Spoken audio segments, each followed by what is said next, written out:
Buenos días y bienvenidos al Buffet, un espacio de conversación impulsado por Temis, Asociación Civil de la Facultad de Derecho de la PUC.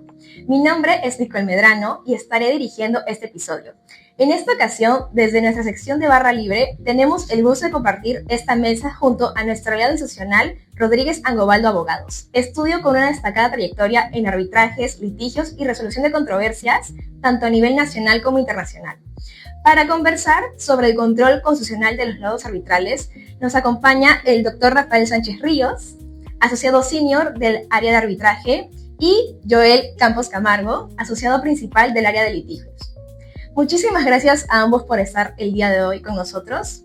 Antes de iniciar esta discusión jurídica, quisiera comenzar con una pregunta un poco más cercana e íntima. ¿Cómo es que se encuentran el día de hoy y si les entusiasma el poder compartir este espacio con Temis? Por supuesto, muchas gracias Nicole por la invitación. Siempre es un gusto poder departir con estudiantes de Derecho y en mi caso especialmente con una asociación a la que le tengo especial cariño por haber formado parte hace ya algunos años de esta. Así que encantado de conversar sobre el tema que nos convoca. Igual de mi lado, muchas gracias por la invitación. Es una excelente oportunidad para compartir ideas sobre un tema tan interesante. Perfecto, es increíble escuchar esas ideas. Bueno, iniciemos esta discusión, otra vez repitiendo que nuestro asunto central es el control constitucional de los laudos arbitrales. Como una primera pregunta para calentar esta discusión, ¿cómo dirían que surge el arbitraje como este mecanismo alternativo de resolución de controversias? Y considerar esos intereses de las partes. Y además, si concuerdan que el arbitraje es lo que en un primer momento la justicia ordinaria debió aspirar a ser. Comencemos con la primera pregunta que nos has formulado. Para comprender el origen propio del arbitraje, hay que tener en consideración que esta es una institución, una figura que nace incluso de forma previa a la consolidación del Estado moderno que conocemos hoy en día e incluso de los sistemas de justicia ordinaria que tiene cada Estado, ¿no?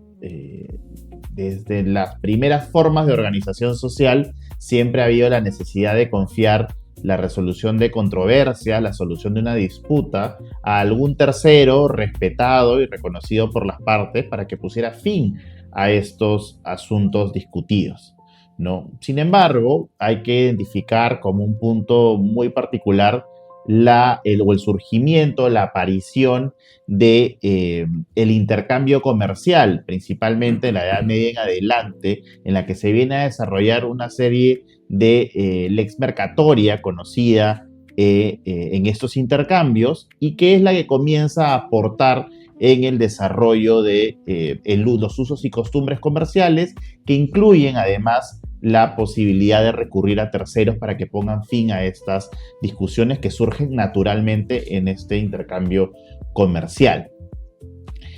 En el Perú, de hecho, la evolución del arbitraje y su consolidación ha transitado por diversas etapas.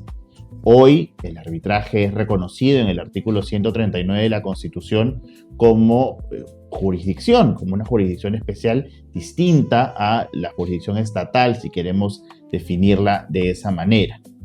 El decreto legislativo 1071, que rige en este país desde el año 2008, representa un avance fundamental en la modernización y adaptación de la legislación peruana a los modelos mucho más avanzados y más modernos de la legislación arbitral en el mundo. Y esto tiene un reflejo adicional que es y que representa la consolidación del arbitraje en su uso obligatorio, reiterado y masivo en la contratación pública en el Perú.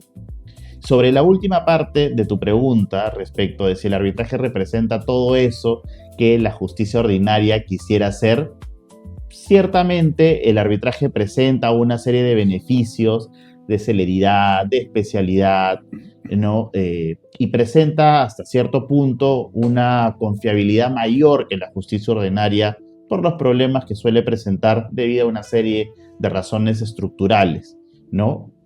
Nuestra idea es que el arbitraje debe seguir por ese camino de modernidad, de consolidación y de proveer a sus usuarios, ya sea el Estado o a los privados, de estas garantías que han sido fundamentales para su avance y no disminuir ni su calidad ni su expansión para que más personas, más usuarios puedan estar convencidos de recurrir a este para poner fin a sus controversias. Yo quería más bien referirme a lo que es objeto de la entrevista, ¿no? Y evidentemente parece que es claro que sí es posible el control constitucional del arbitraje. Ya Rafael nos adelantó algunas ideas sobre el tema, y yo creo que ese control se sustenta principalmente en dos razones. La primera, en que el arbitraje, como ya se dijo, es jurisdicción. Existe ciertamente una discusión en cuanto a su naturaleza y si efectivamente, al no haber coerción, es o no jurisdicción.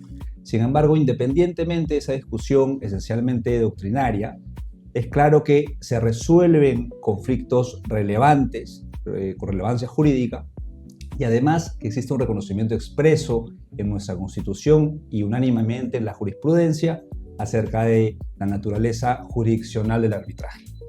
Siendo así, siendo jurisdicción, es claro también que el arbitraje tiene contacto directo con derechos fundamentales.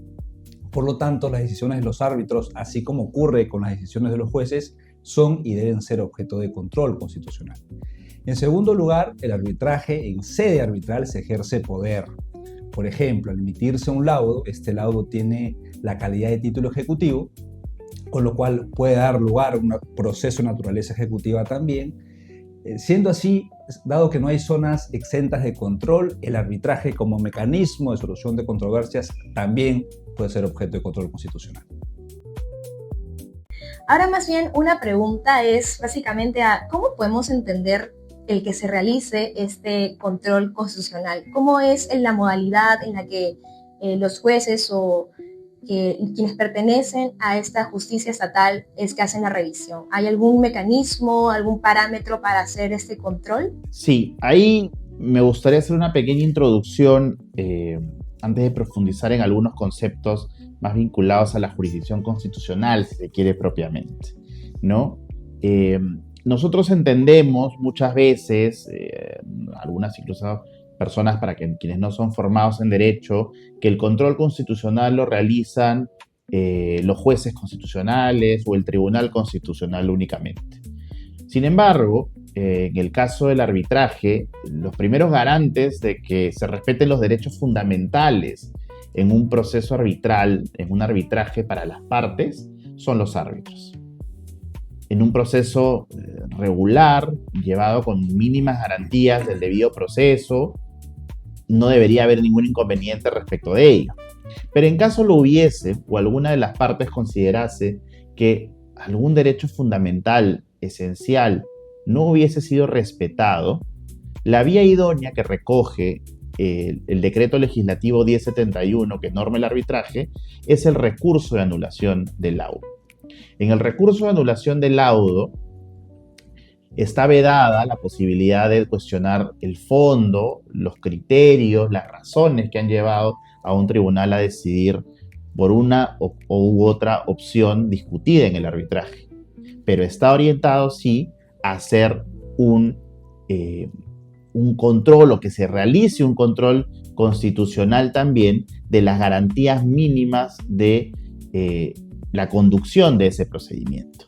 Si se ha sometido a una persona ante un supuesto en el cual no hubo un convenio arbitral o se violaron garantías mínimas del debido proceso, en ese recurso de anulación las partes podrán ventilar estos asuntos y los jueces superiores podrán controlar efectivamente dichas afectaciones. Yo me centraría más bien en distinguir dos posibles escenarios fácticos, si se quiere, ¿no? Uno primero regular y otro particular o extraordinario.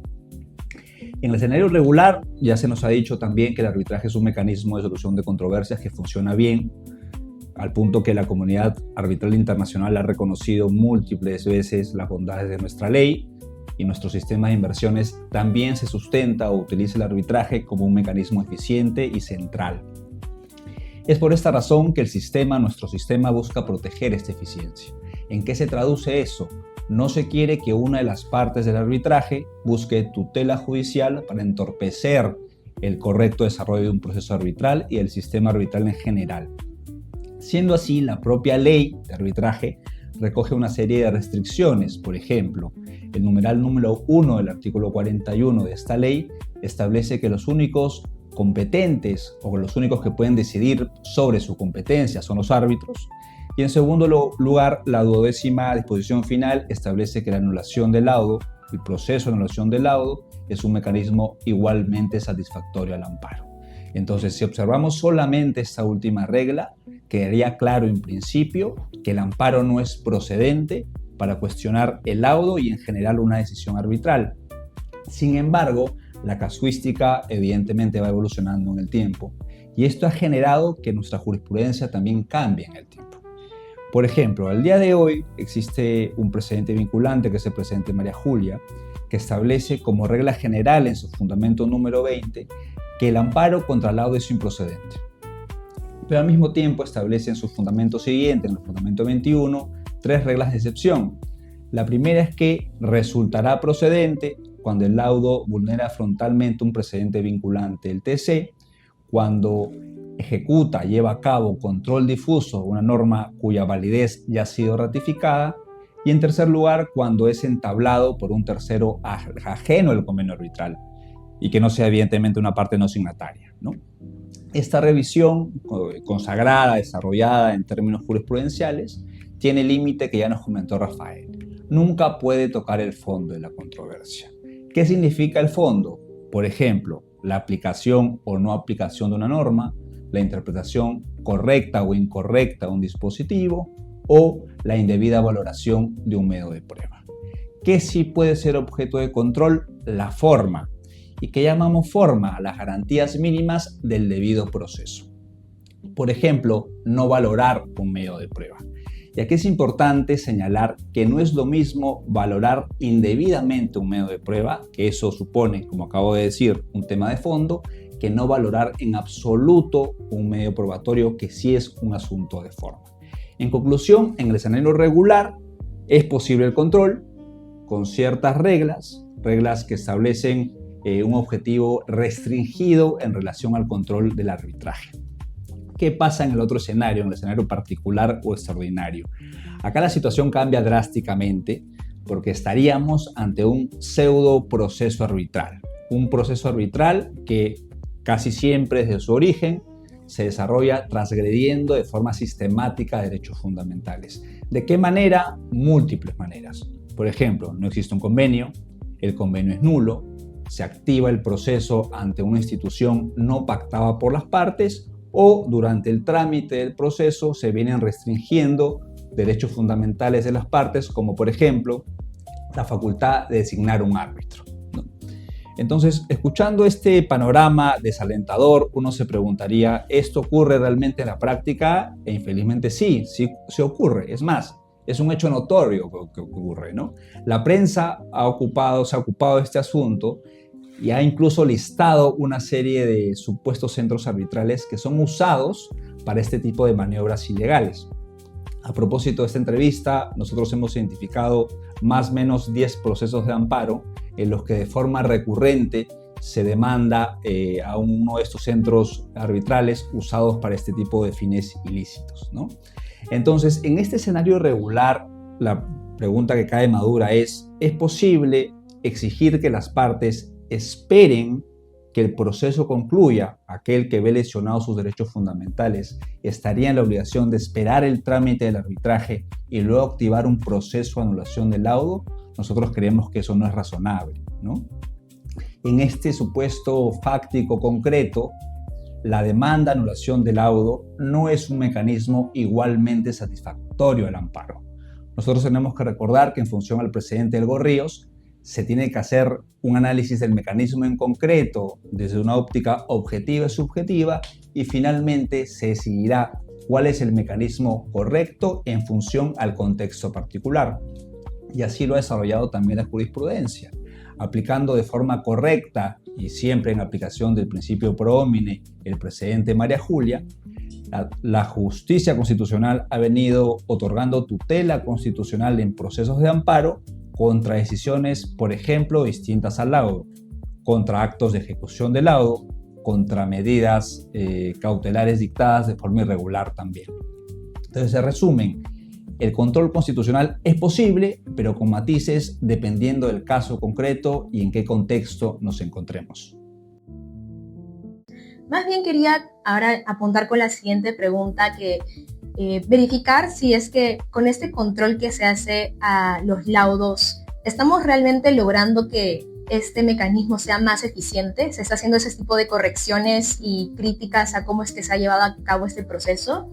Y además, una pregunta complementaria sería que en el momento que una parte, en el momento que se está ejecutando el arbitraje, identifica este atropello a un derecho fundamental, ya sea la motivación, la invocación de una prueba, ¿puede necesariamente o debe enunciarlo durante el arbitraje, dejar constancia de que ese derecho ha sido vulnerado, o puede quedar en silencio igualmente llevar ese laudo a control? Efectivamente, uno de los presupuestos que se tienen para la eventual reclamación en sede de anulación arbitral supone que uno durante el arbitraje haya podido levantar este asunto, lo haya podido trasladar a los árbitros, que como decía hace unos minutos, son los primeros garantes del respeto de los derechos fundamentales durante un arbitraje.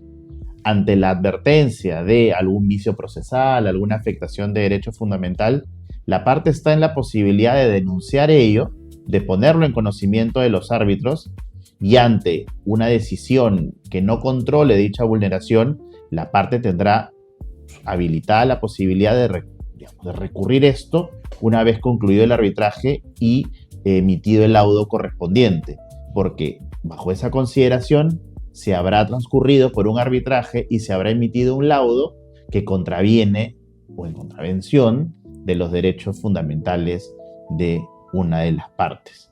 Y solo para complementar una idea adicional sobre lo primero, es el arbitraje ha venido consolidándose, como lo decía hace unos minutos, durante muchos años y ha pasado por distintas etapas. El control constitucional, como tantas otras figuras, no ha sido ajeno a un mal uso, ¿no? Y a una extralimitación en algunas ocasiones de pronunciamientos de los órganos jurisdiccionales regulares e incluso el Tribunal Constitucional en su momento. Pero como sabemos, eso se ha ido controlando y ahora seguro Joel lo va a comentar con mayor claridad, tanto legislativamente, pero sobre todo jurisprudencialmente, se ha ido acotando estas posibilidades de control a lo verdaderamente esencial y se ha ido limitando estos excesos que en su momento ocurrieron y que finalmente deslegitimaban también la figura del arbitraje y terminaban perjudicándolo sin ninguna duda. Sí, de acuerdo con lo que comenta Rafael. Evidentemente, otra vez volviendo a la distinción de escenario general y particular, el sistema, como ya comenté, busca que en los arbitrajes que son bien llevados y donde efectivamente se protegen derechos fundamentales, la justicia constitucional no sirva como un mecanismo para limitar el correcto desarrollo del sistema arbitral. Pero así como ese es el fin del sistema en general, no podemos dejar pasar o dejar de lado que existen situaciones anómalas que requieren una respuesta urgente. Y cuando hablamos y pensamos en términos de tutela urgente, pensamos necesariamente en un proceso de amparo.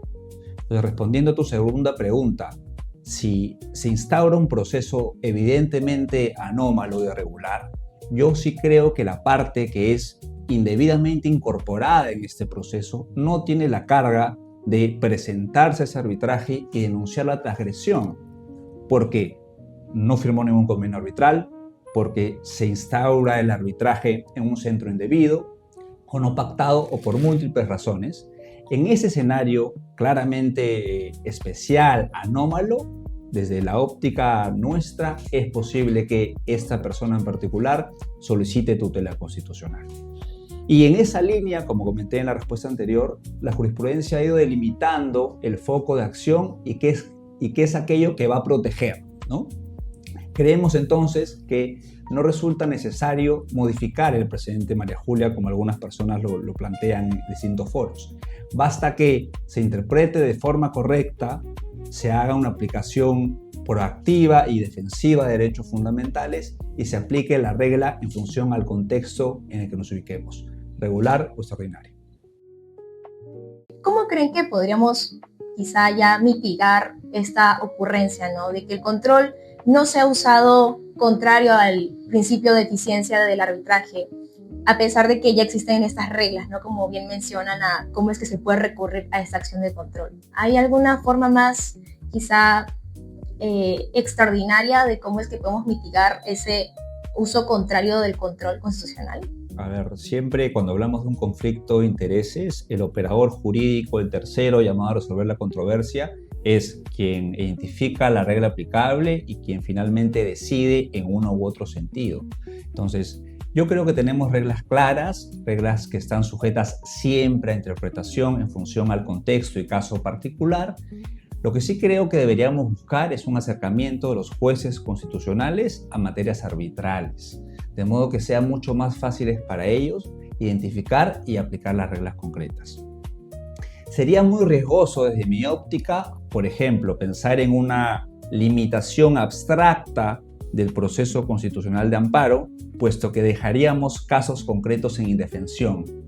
Y a ver, es un fin legítimo que el arbitraje funcione de forma correcta y nos interesa a todos promoverlo, pero los derechos fundamentales en otra orilla, en esos casos donde realmente merezcan tutela, también tienen que ser atendidos. Perfecto, muy bien. Creo que esa ha sido como que la discusión que nos ha permitido proyectar ambas experiencias jurídicas. Sobre todo les agradezco por su tiempo y la forma en la que han dispuesto sus comentarios. En Temis creemos firmemente en la innovación de las ideas como parte de nuestra tradición, así que gracias por acompañarnos en este episodio y nos vemos hasta una próxima conversación.